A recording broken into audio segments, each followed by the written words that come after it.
Let's get a little bit more context now. In order to do so, we're turning live to Renata Segura, Deputy Program Director for Latin America and the Caribbean at the Crisis Group. Renata, thanks so much for joining us. We've heard a lot of consternation about this peacekeeping force and the makeup of it, the composition. Why do you think this move is being made so long after politicians have asked for it? And is it a good idea to be sending this particular group to Haiti?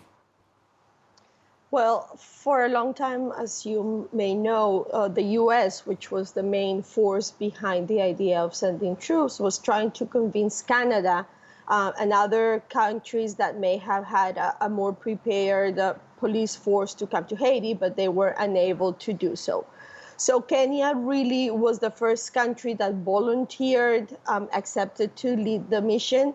And while it is certainly worrisome that there are serious considerations about the human rights violation that the police has done inside Kenya, we do think that with proper oversight, with proper preparation and vetting, the force will be able to at least stop the cycles of violence that we have been seeing in Haiti deteriorating for the last 2 years.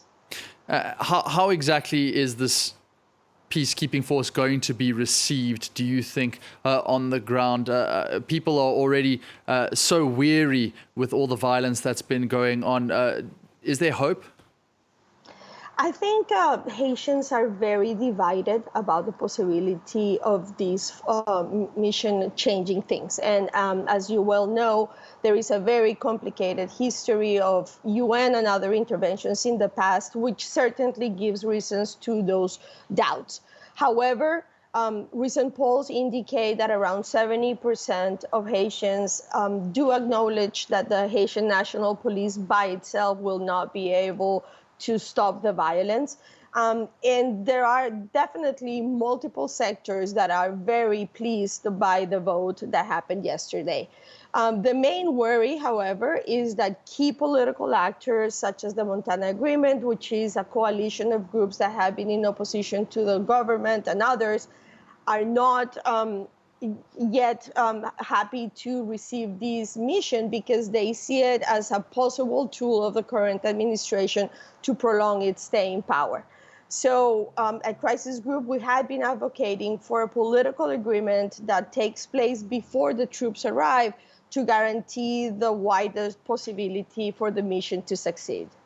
And going back to that complicated history, this is now actually, it's not exactly a United Nations force, but rather funded by voluntary contributions.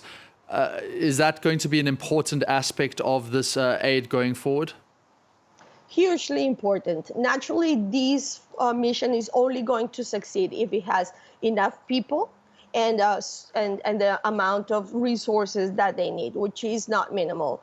We're talking about thousands and thousands of gang members that are embedded with the communities. So it's also going to need very specific intelligence and help in the technical matters that guarantee that we're not going to be seeing civilian casualties or rampant abuses of human rights. And there's necessarily going to be resources that are going to be needed for all of this. So if the force moves ahead, but there are not enough countries that put their hand in their pocket to guarantee that they have the resources that they need, it would fail. And finally, just if you could summarize for viewers who aren't really familiar with the situation in Haiti, what has led to this massive deterioration over the last couple of years? Why are we seeing such a desperate situation right now? So essentially, after the assassination of President Moïse, which happened in July 2 years ago, we have seen a state that has essentially collapsed. And with this absence of a state, with very weak police forces, Haiti basically doesn't have an army. Gangs that had existed before, that had been traditionally in alliance with political and economic elites, have gone into this rampage to really conquer more territory and acquire more power. Sanctions that have been implemented by both the US and Canada have been able to cut the ties between some of those elites and the gangs, but that has had the unintended consequences that these groups have turned to the population to make up that money. So we've seen quite an increase in both extortion and kidnapping of families that don't really have the resources to pay the fees that are being requested from them.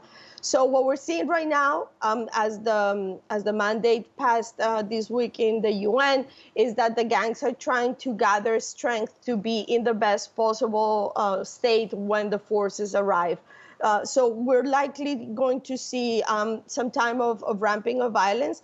Hopefully, when the forces do get to Port-au-Prince and the rest of the country, that will recede at least a little bit while the forces fight the gangs. Of course, we always hope that the violence subsides and subsides for good. Renata, thank you so much for joining us this evening. That's Renata Segura, the Deputy Program Director for Latin America and the Caribbean at the Crisis Group.